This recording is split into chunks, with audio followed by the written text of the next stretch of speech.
तुम्ही लोणावळ्यामधलं एकविरा देवीचं मंदिर पाहिलं आहे, पण आग्रा अलिबागमधलं एकविरा देवीचं मंदिर पाहिलं आहे का? चला पाहू. मुंबईवरून तर अलिबागसाठी आपण बीच फिरायला येतोच, पण अलिबागमध्ये देवस्थान भरपूर आहे. त्यापैकी आज आपण जाणार आहोत एकविरा आईचं माहेरघर असं म्हटलं जातं आग्रा. शीतला देवीचं मंदिरसुद्धा आहे. शीतला देवीचं दर्शन घेऊन आम्ही पुढे निघालो.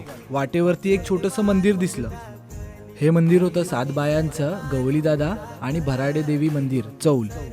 मंदिरातल्या देवांचं पाया पडलो आणि आम्ही पुढे निघालो.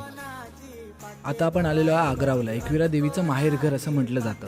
इथल्या पालखीचं एक वैशिष्ट्य आहे. ह्या पालखीला एकविरा देवीच्या इथे म्हणजे कारल्या डोंगरावरती पहिला मान असतो. मंदिराच्या आतमध्ये प्रवेश केला आणि आईचं मी पाया पडलो आणि आईकडून एकच मागितलं, आम्हा सर्वांवरती अशीच तुझी कृपेची छाया असू दे. आणि बाजूला बंदरसुद्धा आहे. बंदरावरती जाताना काळजी घ्या, पाण्यामध्ये उतरू नका आणि बाहेर जाताना तुम्हाला समजेलच